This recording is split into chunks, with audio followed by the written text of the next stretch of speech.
सद्वन्द्याणं तिहुवणनिदमधुरविसदवकाणम् अन्तातीदगुणाणं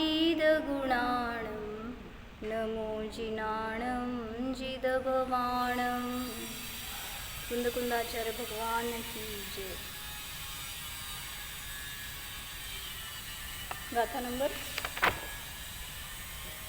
57 चालू होती. काल त्याची जयसनाचार्यांची झाली ना आपली, नाही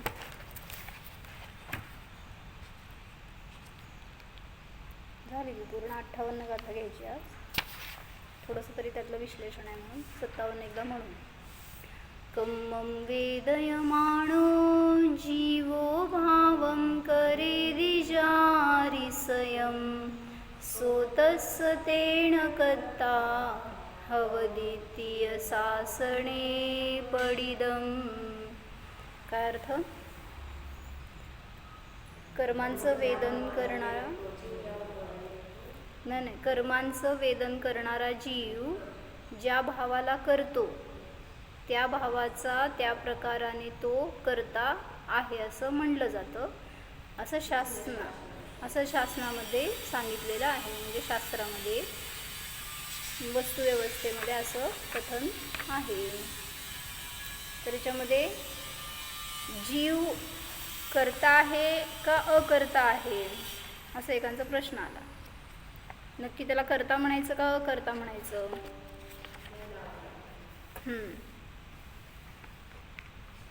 निश्चयाने अकर्ता आहे आणि व्यवहाराने कर्ता आहे, उपचाराने कर्ता आहे असं म्हटलं. तर त्याच्यामध्ये एक विवक्षा घटवली एका वक्त्यांनी की 3 अपेक्षेने कर्तृत्व सांगितलं. एक पहिलं सांगितलं हे अकर्ता, हा जीवाचा स्वभाव आहे, परद्रव्याचा कर्ता नाही म्हणून अकर्ता आहे. तसेच अजून कशाचा अकर्ता आहे? परद्रव्याचा तर कर्ता नाहीच, अजून कशाचा अकर्ता आहे? म्हणजे म्हणलं आपल्या परिणमनाचा सुद्धा कर्ता नाही. म्हणजे पर्यायाचा, जी पण पर्याय उत्पन्न होणार आहे त्याचा सुद्धा जीव काय कुठलंही द्रव्य करता नाही. क्रमनियता जशी आहे तसंच घडणार आहे. त्यामुळं त्या पर्यायाला सुद्धा बदलू शकणार नाही किंवा उत्पन्न करू शकणार नाही, नष्ट करू शकणार नाही. कोणालाही असं वाटत नाही की मरण यावं, पण ती पर्याय कोण चुकवू शकतो? त्या पर्यायाचा सुद्धा कोणी करता नाही. तसंच सांगितलं की कोणाला म्हातारपण यावं असं नाही वाटत, रोग व्हावा असं नाही वाटत, पण तरीसुद्धा ती पर्याय क्रमनियत असेल तर ती उत्पन्न होणारच. त्याला बदलण्याची, नष्ट करण्याची ताकद जीवामध्ये काय कुठल्याही द्रव्यामध्ये नाही. म्हणून सांगितलं की जीव आपल्या परिणमनाचा सुद्धा करता नाही, त्यामध्ये फेरफार करू शकत नाही. प्रत्येक पर्याय क्रमनियत आहे, ती त्याच्या स्वकाळातच होते. कुठलीही पर्याय असू दे त्याचा काळसुद्धा बदलण्याची शक्ती जीवामध्ये नाही म्हणून अकर्ता आहे. 4 दिवसांनी येणारी पर्याय ती आजच आणू शकतो का? म्हणजे सांगितलं पर्यायाला सुद्धा आपण बदलू शकत नाही किंवा त्याचं क्रम डिस्टर्ब करू शकत नाही. इतकं अकर्तृत्व आहे. कुठलंही द्रव्य असो त्याच्यामध्ये अकर्ता हा स्वभाव आहे. निश्चयाने जीवामध्ये अकर्ता गुण आहे. म्हणजेच जीव ज्ञाता मात्र आहे, त्यालाच म्हणा अकर्ता आहे, त्यालाच म्हणा अभोक्ता आहे. म्हणजे सगळ्या ठिकाणी त्या ज्ञाताचे अर्थ वेगळ्या वेगळ्या रूपाने आपण समजू शकतो. म्हणून पहिलं कथन सांगितलं की जीव अकर्ता आहे. दुसरं सांगितलं स्वकर्तृत्व आहे. म्हणजे आता न्यायाने, व्यवहार न्यायाने जीव स्वतःच्याच परिणामांचा करता आहे, अन्य द्रव्याचा, अन्य पर्यायांचा करता नाही. म्हणून स्वकर्तृत्व दाखवलं. भलेही स्वभाव अकर्ता आहे तरीसुद्धा पर्याय दृष्टीने बघत असताना काय सांगितलं, अशी सगळी पर्याय मिळण्यायोग्य, असे सगळे काय म्हणायचं नाक डोळे कान किंवा असा संयोग सगळं मिळण्यायोग्य करता कोण आहे? मग जीवाचेच परिणाम आहेत. म्हणून कथनचित जीवामध्ये स्वकर्तृत्व आहे हे सांगितलं. व्यवहारण्याने जीव करता आहे. म्हणून पहिलं घेतलं अकर्ता आहे, दुसरं सांगितलं स्वकर्तृत्व आहे, तिसरं सांगतायत सहज कर्तृत्व आहे. म्हणजे काय, प्रत्येक द्रव्य अकर्ता असला तरी सुद्धा परिणमन तर नीट ते चालूच आहे, पण त्या परिणमनासाठी जीवाला काही करावे लागत नाही, म्हणून सहज करतापणा दाखवला. म्हणजे अशी पर्याय अशी अवस्था मिळण्यामध्ये आहे तुमचे परिणाम कारण आहेत, पण तरीसुद्धा सहजतेने ते घडत आहे. असं नाही आहे की त्यासाठी तुम्ही काहीतरी केलं. म्हणून सांगतायत काय, सहज करता म्हणा किंवा आता निश्चयाने अकर्ता म्हणा, काही करायचे म्हणून काही करावे लागत नाही. मला काय करायचं आहे म्हणून तुम्ही काय करता हो, म्हणजे सहजतेने ती वस्तुव्यवस्था अशी आहे की त्याचं कार्य त्या रूपाने त्या समयामध्ये घडणारच आहे. त्यामुळं तशी सहजता नाही ठेवली तर करता बनायला जातो. म्हणून एक पहिल्यांदा स्वभाव सांगितला अकर्ता आहे, त्याच्यानंतर सांगितलं सहजतेने ते कार्य घडणार आहे, त्यामुळं त्याच्यामध्ये तुम्ही काय करू शकत नाही तर अकर्ता आहे हे झालं, आणि सहजतेने कर्तृत्व आहे असं त्यांनी क्रमबद्ध पर्यायामध्ये घटवलंय बहुतेक भारिलजींनी. आणि तिसरं सांगितलं स्वकर्तृत्व आहे, म्हणजे व्यवहार नयाने जीव करता आहे. सर्वथा अकर्ता नाही, सर्वथा करता नाही, ह्याला म्हटलं अनेकांत. कालची विवक्षा समजली होती. 5 समवायामध्ये कुठल्या अपेक्षेने कुठलं पुरुषार्थ कशामध्ये करू शकतो हे घटवलं होतं काल. दीपाली भाभी होता का काल? होता. मग पुरुषार्थ केलाय का जाणण्याचा का करता बनण्याचा केला?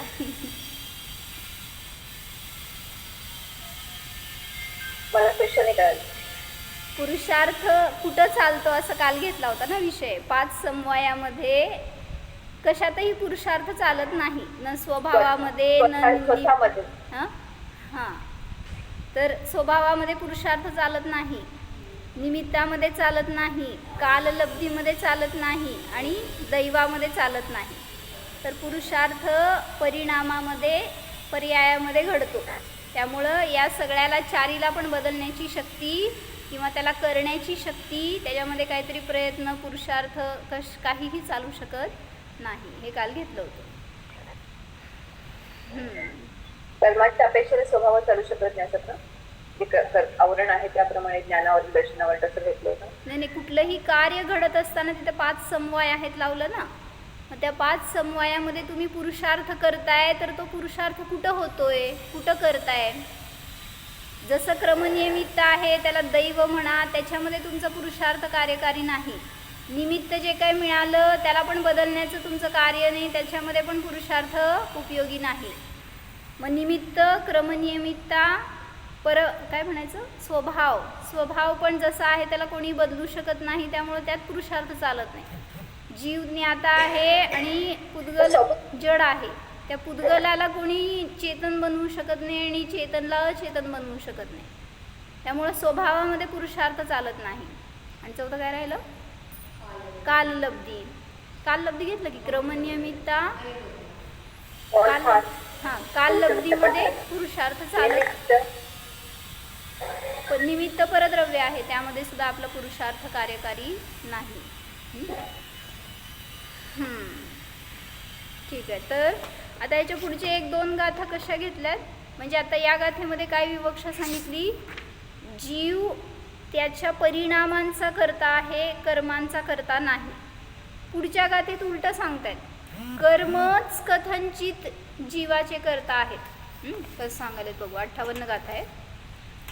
कम्मेण विना उदयं जीवसण विज्यदेव असमं वा खय्यं खवसमियं तम्मा भावं तु कम्मकदं.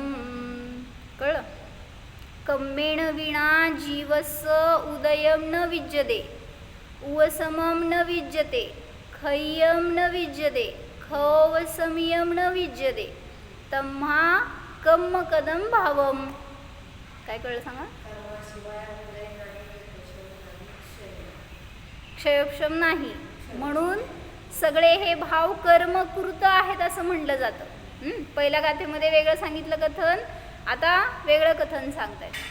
म्हणजे कुठेही जिनवाणीमध्ये बाधा येत नाही.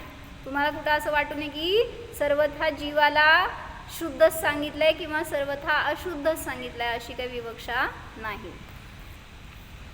त्याला हेडिंग नाही आहे का? नाही, तुम्ही जयसेनाचार्यांचं बघताय, आम्ही जेव्हा मृचंद्राचार्यांची घेतली.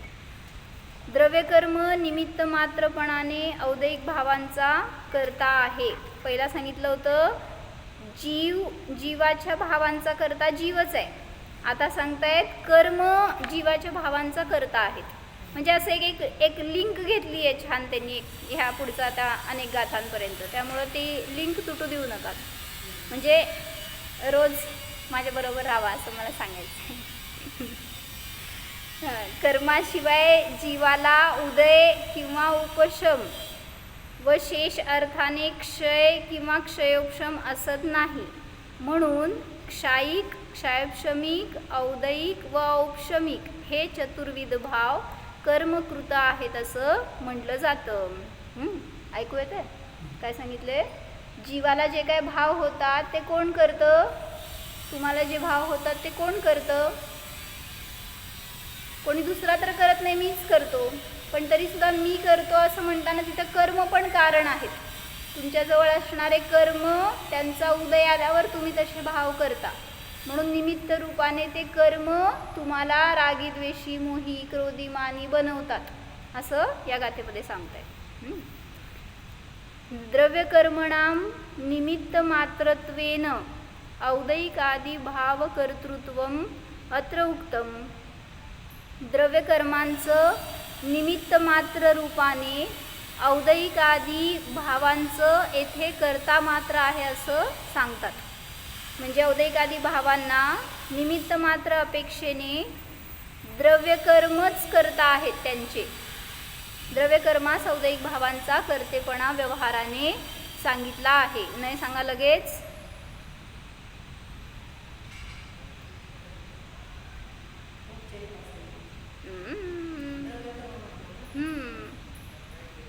म्हणू शका की अनुपचरित सद्भूत व्यवहार नाही. द्रव्यकर्माला करता म्हणलंय. उपचरित तर कर्मांची भाषाच नाही आहे उपचरितमध्ये. उपचरित असद्भूत तर परद्रव्य आहे सर्वथा. हे द्रव्यकर्म अजून एक क्षेत्रावगा रूप आपल्यामध्ये आहेत. त्यामुळं द्रव्यकर्मांना औदैहिक भावांचा करता म्हणणं हे अनुपचरित असद्भूत व्यवहार नाही सांगतायत. पुढं न खलु कर्मणा विना जीवस्य उदय उपशमौ क्षय क्षयोपशमौ अपि विद्येते. ततः क्षायिक क्षयोपशमिकः च औदैहिक औपशमिकः च भावः कर्मकृतः अनुमंतव्यः. समजण्यासारखी आहे भाषा, एकदम सोपं आहे. समजलं का? न खलु कर्मणा विना सांगा. खरोखर कर्माशिवाय जीवस्य उदय उपशमौ क्षय क्षयोपशमौ अपि पहिलं न लावायचं, न विद्येते. कर्माच्या शिवाय जीवाचा उदय उपशम क्षय क्षयोपशम सुद्धा होत नाही. ततः म्हणून किंवा तसेच क्षायिक क्षयोपशमिकः च नाही. आता हे भाव लावायचे. कसं घेतलंय? पहिल्यांदा उदय उपशम क्षय क्षयोपशम होत नाही आणि आता त्याच्यावरून क्षायिक क्षयोपशमिक औदैहिक औपशमिक भाव होत नाहीत हे सांगायचं. म्हणजे हे भाव म्हणून कर्मकृत आहेत असं सांगायचं आहे त्यांना. म्हणजे जीवामध्ये कर्मांशिवाय उदय नाही, उपशम नाही, क्षय नाही, क्षयोपशम नाही. ततः म्हणजे म्हणून क्षायिक क्षयोपशमिक आणि औदैहिक आणि पारिणामिक भाव कर्मकृतः अनुमंतव्यः म्हणजे काय? कर्मकृत आहेत असं मानण्यायोग्य आहे, असं मानायला पाहिजे. म्हणजे कर्माच्या शिवाय जीवाचं पान हलत नाही. हो म्हणा.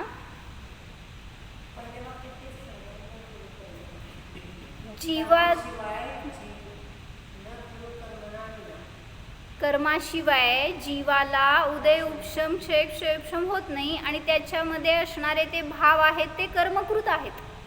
असं पहिलं निगेटिव्ह सांगितलं आणि मग पॉझिटिव्ह करून सांगितलं. म्हणजे जीवामध्ये कर्मकृत आहेत म्हणून ते भाव. हां, जीवामध्ये उदय उपशम क्षय क्षयोपशम कर्माशिवाय होत नाही, म्हणून जे भाव होतात औदयिक औपशमिक क्षयोपशमिक क्षायिक हे कर्मकृत आहेत असं सांगायचं आहे. कुठे गेलो? पारिणामिक तू अनादिनिधन निरुपाधी स्वाभाविक एव. परंतु पारिणामिक भाव जो आहे तो अनादिनिधन आहे, म्हणजे त्याला न सुरुवात आहे न शेवट आहे, आणि तो कसा आहे? निरुपाधी आहे. का सांगितलं निरुपाधी आहे? कारण 4 भाव उपाधीसहित आहेत आणि हा भाव आहे तो कर्म उपाधीने रहित आहे. म्हणून म्हटलं की पहिले 4 भाव कर्मसापेक्ष आहेत आणि पारिणामिक भाव कर्मनिरपेक्ष निरुपाधी आहे. आणि तो कसा आहे? स्वाभाविक एव, स्वभावानेच आहे. असं काय कुठल्या तरी पर्यायाच्या कुठल्या तरी अवस्थेच्या अपेक्षेने पारिणामिक भाव आहे असं नाही. प्रत्येक द्रव्याचा तो स्वभाव आहे. हां, पुढं चांगलं घेतलंय वाक्य. क्षायिक तू स्वभाव व्यक्तिरूपत्वात् अनंतः अपि कर्मणः क्षयेन उत्पद्यमानत्वात् साधिः इति कर्मकृतः एव उक्तः. काय कळलं? काय सांगितलं? पारिणामिक भावाला तुम्ही स्वभाव म्हणला, मग क्षायिक भाव सुद्धा स्वभाव आहे की नाही हो? क्षायिक ज्ञान म्हणजे केवल ज्ञान, क्षायिक दर्शन म्हणजे केवल दर्शन, क्षायिक सम्यक्त्व, क्षायिक चारित्र, क्षायिक काय सुख, अनंत सुख, अनंत वीर्य, सगळे हे स्वभाव आहेत जीवाचा. मग तुम्ही का सांगत नाही त्याला क्षायिक भाव सुद्धा स्वाभाविक एव असं म्हणा? का नाही म्हणलं? उपाधी आहे ना, हां, कर्मांच्या क्षयाची उपाधी लावली आहे.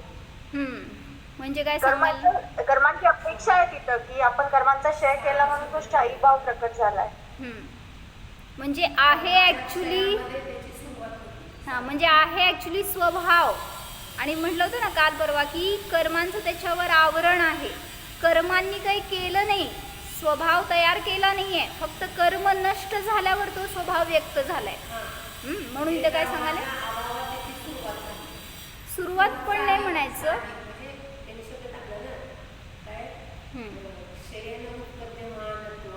साधीही ती. हां, म्हणजे मी एक भाव सांगते की क्षायिक हा स्वभाव आहे, पण तो स्वभाव झाकलेला असल्यामुळं कर्मसापेक्ष तुम्ही सांगताय काय? त्या कर्मांचं आवरण नष्ट झालं असताना त्या स्वभावाची अभिव्यक्ती होते, म्हणून त्याला सुरुवात झाली असं म्हणलं. म्हणून तो स्वभाव सुद्धा कर्मसापेक्ष रूपाने क्षायिक म्हणला गेला.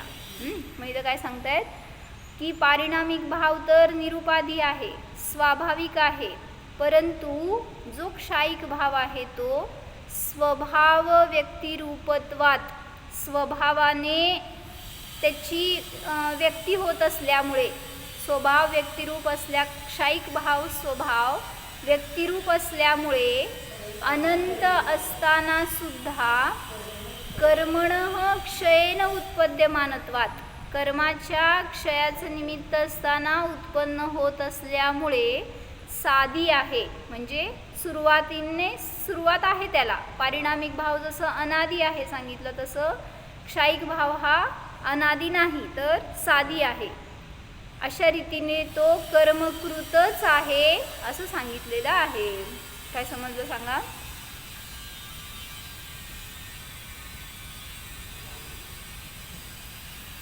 क्षायिक भाव हा नंतर प्रकट होतो तेव्हा कर्माचा क्षय होतो तेव्हा, तर त्या अपेक्षेने तुम्ही सांगितले की तो अनादी नाहीये. मग तसं स्वभाव जरी असला तरी तो नंतर म्हणजे आहे, अनंत काळपर्यंत राहील, पण त्याला कर्मक्षयाचं निमित्त आहे म्हणून त्याला स्वभाव साधी आहे, म्हणून उपाधी सहित आहे आणि कर्मकृत आहे, स्वाभाविक नाही. हे सगळं त्यातनं सांगायचं आहे. काय म्हणताय? केवळ ज्ञान स्वभाव आहे आणि तिथे पर्याय प्रकट होतो. केवळ ज्ञानाची पर्याय आणि जो केवळ ज्ञान गुण आहे तो माझा स्वभाव आहे. बरोबर. हा, त्यांनी ऍक्च्युली स्वभावाची अपेक्षा म्हणजे आपण स्वभाव अनादी असतो आणि जे शाही ज्ञान प्रकट होतो तो अनादी नाहीये, तो साधी आहे. बरोबर. तसं म्हणूनच त्यांनी त्याही मग angle ने जेव्हा समजवलं. शाईक ज्ञान असं म्हणतात ना, त्यावेळेस दोन्ही विवक्षा सांगणार आचार्य. एकदा म्हणतील शाईक ज्ञान हा स्वभाव आहे, एकदा म्हणतील पर्याय आहे. फक्त ती कशी विवक्षा आहे हे समजून घ्यायचं. जेव्हा स्वभाव आहे म्हटलं त्यावेळेस तो अनादि निधन समजून घ्या. आणि शाईक ज्ञान पर्याय प्रगट झाली असं म्हणत असताना ती कर्माच्या क्षयाच्या निमित्तात प्रगट झाली आहे. त्यामुळे एक समयवर्ती आहे. म्हणूनच म्हणलं ना, सिद्ध भगवंतांमध्ये उत्पाद वे ध्रुव चालू आहे. सिद्ध भगवान आता सिद्धशिलेवर आहेत, पण त्यांच्यामध्ये सुद्धा प्रतिसमयाला उत्पाद वे ध्रुव चालू आहे. मग काय चालू आहे हो त्यांच्या पर्यायामध्ये? तुमचं जसं मनुष्य पर्याय नष्ट झाली, देव पर्याय उत्पन्न झाली, देव पर्याय नष्ट झाली, तिर्यंच पर्याय उत्पन्न झाली, त्यांच्यामध्ये काय उत्पाद, काय वे, काय? ते आता जे वर्तमान काळ आहेत ना, हां, एक जण बोला. असं पर्याय तुमच्यामध्ये उत्पाद वय झालेला आहे. कोणाचं? आत्मानुभवाचे पर्याय उत्पन्न ते उत्पादन हवे असं होऊ शकतो की वर्तमान त्यांना जे जाणता येत असतं वर्तमानमध्ये ह्या समयाला, आणि भूतकाळ भविष्य काळ, आणि आता ते एक समयानंतर हा वर्तमान काळ तो भूतकाळ झाला, अशा हिशोबाने त्यांच्यामध्ये तो चेंज होतोय. पुस्तक तर सेमच आहे, फक्त वर्तमान काळ म्हणजे वर्तमान काळ रूप, आणि नंतर जो एक समयानंतर तो भूतकाळ रूप असं जाणतात. समजलं का? असं उत्पादन ठेवूया. निखिली ते काय समजलं सांगा. मला सगळं समजलं. की आता जी एक समयाची जी पर्याय आहे तो आत्ताचा वर्तमान काळाची पर्याय आहे, पण हीच पर्याय जेव्हा वेळ होईल ती पास्टची म्हणजे मागची पर्याय झाली, आणि जेव्हा जी नवीन उत्पन्न होतीये ती परत मग जेव्हा उत्पन्न होईल ती जी वर्तमान काळाची पर्याय होईल. असं त्या अपेक्षेने उत्पाद वेळ घेतलाय. आणि ध्रुव मला वाटते तो स्वभाव ज्यातून ते पर्याय उत्पन्न झालेली आहे. मला ॲक्च्युली हे नव्हतं सांगायचं, हे तुम्हाला माहिती आहे, आपलं झालं होतं ह्याच्यावर डिस्कशन. नेयाच्या अपेक्षेने भूत भविष्य वर्तमान ह्याच्याकडून बघून तुम्ही त्याला त्यांचं परिणमन दाखवता, केवलींचं काय त्या केवल ज्ञानाचं वगैरे. पण मला विचारायचा प्रश्न केवल ज्ञानाच्या अपेक्षेनेच होतं. केवल ज्ञान तर त्यांचं नष्ट होणार नाही आहे, मग काय उत्पाद झाला, काय वेळ झाला? जसं तुमच्यामध्ये अज्ञान अवस्था नष्ट झाली, ज्ञान अवस्था उत्पन्न झाली, किंवा काय म्हणायचं क्षयक्षम अवस्था नष्ट झाली, क्षायिक अवस्था उत्पन्न झाली, असं उत्पाद वेळ झालं. पण आता एकदा तिथं केवल ज्ञान उत्पन्न झाल्यावर पुन्हा त्याच्यामध्ये काय उत्पाद वेळ होतो? अनंत स्वभाव आहे ना आपला, हे द्रव्यत्व आपला स्वभाव आहे. प्रत्येक समयाला प्रत्येक गुणाचं आपलं कार्य चालूच राहणार आहे. काय चालू आहे तेच गुणाचं विचारते. आपलं कार्य काय चालू आहे तेच विचारते. तेच की जाण्याचा फक्त जो काळ जो आहे तो कालाचं परिणामन आहे ना. आत्ताचा समय आणि दुसरा समय, तर प्रत्येक समयाची आपली आपली पर्याय उत्पन्न होणार आणि वय होणार. बोला दीपाली भाभी, काय म्हणलं? फक्त जाणणं चाललंय तिथे, आणि जर म्हणायचं असेल तर अनंत मुनी आणि बुद्धी तसं म्हणायचंय का? नाही नाही, मी लय सोपं विचारायचं, तुम्ही लय अवघड अवघड सांगायला, मला लय अवघड येत नाही. काय हो? स्वतः स्वभावाचं ते तिथे उत्तर आहे ना, स्वभाव स्वतःला जाणतायत फक्त बस. आणि काय, आणि द्रव्यता आहे ते त्याप्रमाणे होतं. सगळं बरोबर आहे तुमचं. सगळे तुम्ही ज्ञानी, मी लय अज्ञानी आहे, त्यामुळे मी छोटं छोटं विचारायले. काय प्रश्न आहे कळलं का? केवलींच्या ज्ञानामध्ये उत्पाद वे काय आहे? केवल ज्ञान रूपानेच वे आहे, केवल ज्ञान रूपानेच उत्पाद आहे, आणि केवल ज्ञान रूपानेच ध्रुव आहे, हे मला सांगायचं आहे. आता त्यामध्ये सांगा बघू, उत्पाद काय, वे काय, ध्रुव काय? विदे काकी. म्हणजे जेव्हा उत्पाद वेग सांगतो त्यावेळेस ती पर्याय आहे, आणि जेव्हा केवल ज्ञान ध्रुव सांगतोय, स्वभाव सांगतोय, त्यावेळेस ते अनादि निधन आहे. आणि जेव्हा केवल ज्ञान उत्पन्न झालं म्हणतं त्यावेळेस ती साधी आहे, साधी शांत, प्रत्येक पर्याय जी उत्पन्न झाली ती. आणि मग म्हणून त्या स्वभाव परिणमनाला कशाची अपेक्षा नसते, कुठल्याही कर्मांची वगैरे. हे घेतलं होतं, स्वाभाविक पर्याय कुठलीही असो त्याला कर्मांची अपेक्षा नसते. असा तो स्वभाव जसा आहे तसाच प्रत्येक पर्यायामध्ये पर्यायाचा उत्पाद व्यय होतोय, स्वभावाचा उत्पाद व्यय होत नाही. मग तो स्वभाव म्हणून म्हणा केवल ज्ञान, आणि पर्याय उत्पन्न होती ती पण केवल ज्ञान, पुन्हा नष्ट होती ती पण केवल ज्ञान रूपानेच. म्हणजे असं त्याच्यामध्ये सुद्धा उत्पाद व्यय आहे. मग इथं सांगतायत की क्षायिक जो भाव आहे तो स्वभाव व्यक्तिरूप अनंत असताना सुद्धा, अनंत का म्हणलंय?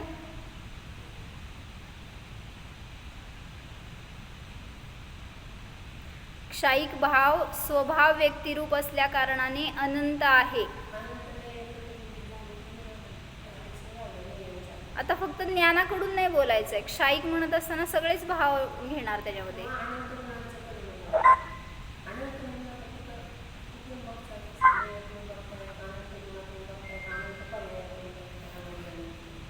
का म्हणलो अनंत? क्षायिकः तु स्वभाव व्यक्तिरूपत्वात अनंतः अपि, म्हणजे म्हणायचंय स्वभाव जो असतो तो अनंत रूपच आहे. हा नाही, कुठलाही असू देत. आता नाही तसं नाही म्हणायचं. आता जसं तुम्ही ज्ञान म्हणलं तर ज्ञान किती आहे? अनंत आहे. दर्शन अनंत आहे. शक्ती अनंत आहे. म्हणजे असं जे पण सुख अनंत आहे. मग जो पण स्वभाव आहे ना तो अनंत रूप आहे. मग क्षायिक भाव म्हणत असताना तो स्वभाव व्यक्तिरूप असल्यामुळे त्या स्वभावाची व्यक्ती होतीये त्या क्षायिक भावाच्या निमित्तात, त्यामुळं तो अनंत आहे. म्हणजे स्वभाव अनंत आहे आणि कर्मसापेक्ष सांगतोय म्हणून क्षायिक भाव अनंत आहे असं म्हणा. म्हणून क्वांटिटी अपेक्षेने अनंत म्हणा किंवा अंतर कालापेक्षेने अनंत म्हणा. शक्ती ऍक्च्युली शक्ती अपेक्षेने पण तर होतच ना, अनंतच आहे ना. स्वभाव शक्ती अपेक्षेने अनंतच असतो, त्याला काही हेच नाहीये. सांगितलं की मी, शक्ती म्हणा, गुण म्हणा, सुख म्हणा, ज्ञान म्हणा, सगळ्याच्या अपेक्षेने स्वभाव अनंत रूप आहे. मग जेव्हा कर्मांचा क्षय झाला त्याच्या निमित्तात त्या स्वभावाची अभिव्यक्ती झाली. म्हणून म्हणलं क्षायिक भाव स्वभावाची व्यक्तिरूप असल्यामुळे अनंत असताना सुद्धा कर्मसापेक्ष आहे. कर्मांच्या क्षयाच्या निमित्तात उत्पन्न होत असल्यामुळे तो साधी म्हणला गेला. तो क्षायिक भाव साधी म्हणला गेला आणि त्याला कर्मकृतच आहे असं सांगितलं गेलं. काय म्हणा? जर स्वभाव म्हणलं तर अनादि अनंत म्हणावं लागेल, अनंत नाही येणार. स्वभाव व्यक्तिरूप असं म्हणलंय ना, म्हणून तर शब्द त्यांनी आचार्य व्यवस्थित शब्द सांगताय. स्वभाव रूप म्हणलं असतं तर अनादि अनंत म्हणायला पाहिजे. स्वभाव व्यक्तिरूप म्हणलंय म्हणजे काय? त्या स्वभावाची अभिव्यक्ती होते. मग जिथं अभिव्यक्ती आहे तिथे सुरुवात आहे. म्हणून क्षायिक भावाला साधी म्हणलं आणि ते कर्मकृतच आहे असं सांगितलं गेलं. नय सांगा, कर्माच्या क्षयाने उत्पन्न होणारा तो भाव क्षायिक भाव आहे. नय सांगा, कर्माच्या उत्पन्न होणारा भाव क्षायिक भाव आहे. कर्म पर्यायाकडून अखंड द्रव्य म्हणजे उपचारित सद्भूत उपचारित सद्भूत व्यवहार आहे का? सर्वांची अपेक्षा आहे ना म्हणून. मग मी अनुपचारित असद्भूत म्हणेल. कुठलं बरोबर आहे?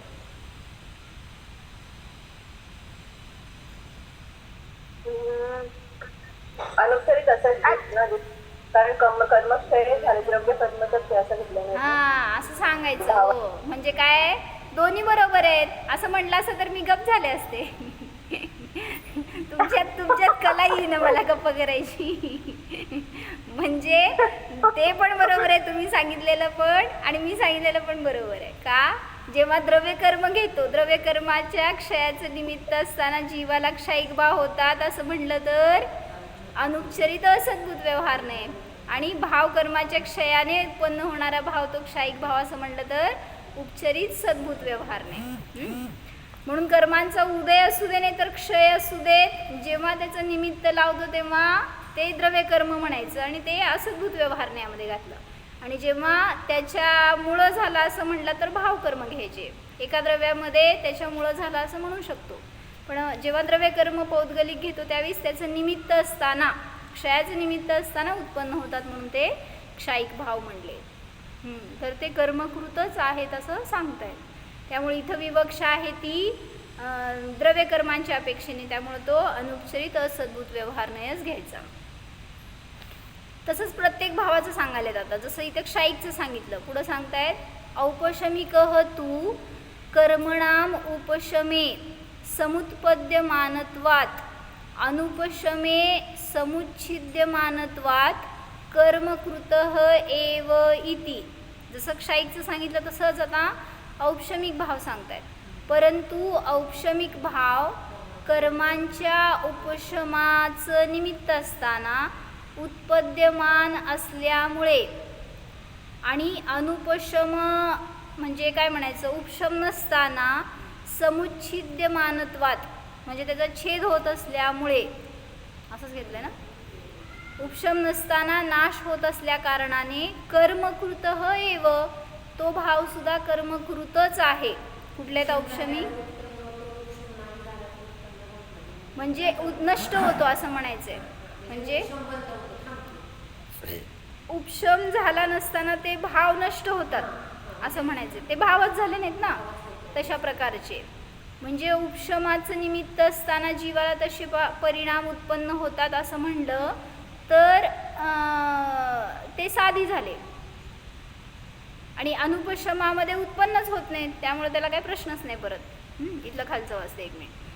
औपशमिक भाव देखील कर्मांचा उपशम असताना उत्पन्न होत असल्या कारणाने आणि उपशम नसताना नाश होत असल्या कारणाने कर्मकृतच आहेत. तर हे त्यांनी दोन उपलक्षणात्मक सांगितलेत. अशाच प्रकाराने औदयिक आदी चारही भाव कर्मकृतच आहेत. औपशमिक भाव कुठले हो, म्हणजे जरासं त्याचं डीपमध्ये जाऊ. औपशमिक भाव कुठले, औपशमिक सम्यक्त्व, औपशमिक चारित्र्य. हां, आता जेव्हा औपशमिक सम्यक्त्व प्रगट झालं ना त्यावेळी समजून घ्या की हे वाक्य कसं लावलं. कर्मांच्या उपशमाचं निमित्त असताना उत्पन्न होत असल्यामुळे औपशमिक भाव, त्याला औपशमिक भाव म्हणलं. म्हणजे काय हो, कर्मांच्या उपशमाचं निमित्त आहे त्यावेळेस तिथं जीवाची जी विशुद्धी झाली आहे ना त्याला तुम्ही औपशमिक भाव म्हणताय. कर्मांना औपशमिक भाव नाही म्हणलं. हां, तर उपशमाचं निमित्त असताना जी विशुद्धी प्रगट झाली त्याला औपशमिक भाव म्हणताय. इकडं बघा, जीवाच्या परिणामाकडं, त्या कर्माकडं बघू नका. कर्म दाबले गेलेत पण तिथं जी विशुद्धी प्रगट झाली आहे, जी निर्मळता आहे त्याला औपशमिक भाव म्हणले. आता हे वाक्य लावा. औपशमिकः तू कर्मणाम उपशमे समुत्पद्यमानत्वात्. कर्मांचा उपशम झाला असताना उत्पन्न होत असल्यामुळे त्याला औपशमिक म्हटलं. अनुपशमे समुच्छिद्यमानत्वात्. अर्थ समजलं की ते शब्दांचं, पण इथं बघा काय सांगायचंय. अनुपशमे ह्या कर्मांची अवस्था उपशमित झालीच नाही, म्हणजे ते उदयातच आहेत तुमच्या, त्यामुळे ती निर्मळता नष्ट झाली. हां, समुच्छिद्यमानत्वात् हे मला सांगायचं होतं. म्हणजे तिथं तशी निर्मळताच राहत नाही. जेव्हा आपण त्याला उपशम झाला नाही त्यावेळेस तिथं तशी निर्मळता सुद्धा नाही परिणामामध्ये. मग कशासाठी शिकायचं हे सगळं. आपल्याला वाटते की आपला संसार कोण करतं, कर्मामुळं आपल्याला दुःख आहे, कर्मामुळं सुख आहे. कोणामुळं सुख आहे आणि कोणामुळं दुःख आहे मामा? कोणामुळं सुख आहे, कोणामुळं दुःख आहे? माझ्यामुळं सुख आहे का दुःख आहे हे सांगा, जाऊ दे. बरोबर. मग कोण सुखी करणार आणि कोण दुःखी करणार तुम्हाला जगामध्ये? कोण सुखी करणार हो? मंजुषा काकी, तुम्हाला सुखी करणार. दुःखी कोण करणार? मग का दुःखी करता स्वतःला? करता का नाही? किती मस्त आपल्या हातात आहे सुखी करायचं आपल्याला. आपल्याला पाहिजे तर आपण सुखानेच जगू शकतो, पण मारून मारून घेतो आणि दुःखानेच जगत राहतो. त्यांनी असं का केलं, ह्यांनी असं का केलं, त्यांनी परिणाम आपल्याला सुखी करते. हां, माझे आपले म्हणा परिणाम आपल्याला सुखी करते. माझे म्हणा माझे, माझे हा, माझे परिणाम मला सुखी आणि दुःखी करतात. हे माझ्या समोर बोलताय तुम्ही, हे शास्त्राच्या समोर बोलताय की घरात सांगा काय स्वीकार करता? असं स्वीकार होतो का? सुनबाईंनी नाही ऐकलं तुमचं बरं का, होतो. काय करता हो? नाही, आता थोडा थोडा होतो आता. थोडा थोडा थोडं थोडं आमच्याकडे मोक्ष थोडा थोडा मिळत नाही. थोडा आता व्हायला लागला. हा, आम्ही प्रयत्न करतोय ना आता. होय, ते बरोबर. नाही आता आपलं हे चुकतंय, कशा करणं हे चुकतंय, म्हणजे तिथं तरी आपल्याला हर्ट होतोय. बरोबर आहे. तुम्ही सगळे ज्ञानी येतो म्हटले की मी आपलं माझ्यासाठी सांगते सगळं तुमच्यासाठी नाही. म्हणजे आपण दुःखी का होतो श्रुती? दुःखी आहे का सुखी आहे हे सांग पहिला. अकलूजमध्ये आल्यावर दुःखी, पुण्यात गेल्यावर सुखी. पुण्यच आहे ना तिथं. पुण्य तेच की, म्हणूनच सांगतो आम्ही ते परिभाषाच अशी केली आहे, व्याप्ती जेथे जेथे पुढे तेथे तेथे पाप. म्हणजे सॉरी बरं का कोण पुण्याचं असलं तर. मी आपले इथून लोक पळत पळत जातात ना पुण्याला म्हणून, पण ते धर्मासाठी जात असले तर गोष्ट वेगळी, पण अधर्मासाठीच पुण्याला पळतात. का हो सॉरी पुणे. म्हणजे मला म्हणायचं की आपण जिथं आहे तिथं सुख भोगू शकतो. बाहेरचं क्षेत्र आपल्याला सुख देणारं नाही आहे, बाहेरचे व्यक्ती आपल्याला सुख दुःख देणारे नाही आहेत. मग त्यांच्यामध्ये राहत असताना आपल्याला तसं वाटत नाही. काय वाटतं श्रुती? मग मी दुःख देते का सुख देते? नाही आहे तर सांग. म्हणजे त्यांच्यावर आपण दोषारोपण करतो त्यावेळेस तिथं मग ते कोण पण असू दे, मुलगा असू दे, सून असू दे, आपले नवरा असू देत, सासू सासरे असू देत, कोणी सुद्धा न सुख देतात न दुःख देतात. तुमचा अधिकार आहे सुखाने जगण्याचा. म्हणून तुम्ही आज करायचा प्रयत्न, आज दिवसभर मी सुखानेच जगणार. काय चालतंय ना? शिका की घरी येऊन बघणार आहे तुमच्याकडे. म्हणजे शिका की म्हणजे प्रसन्न राहणं आपल्या हातात आहे, आपल्या मर्जीवर आहे, आपल्या इच्छेवर आहे. पण आपण काय करतोय? त्या कर्माला, त्या संयोगाला, त्या परिस्थितीला दोष देत राहतो आणि त्यांच्यामुळं मला दुःख आहे हे भावभासन करत राहतो. त्यामुळं तुम्हाला सुखी करू शकणार नाही कोणी सुद्धा, तुम्ही स्वतः करू शकता. म्हणून म्हटलं की स्वभाव तसा आहे तर तसं जाणा, त्याच्याद्वारे आपल्याला सुद्धा निरंतर सुखी राहता येतच. ओम जाणा.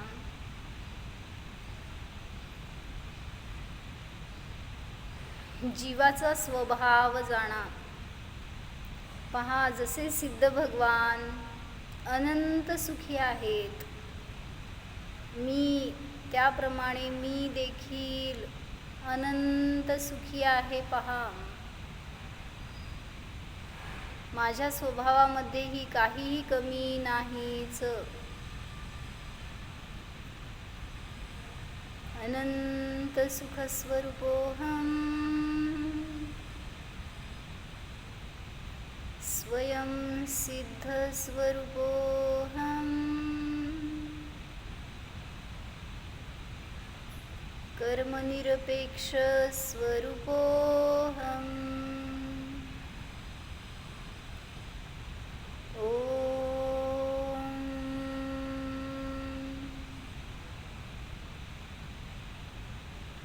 विसर्जन.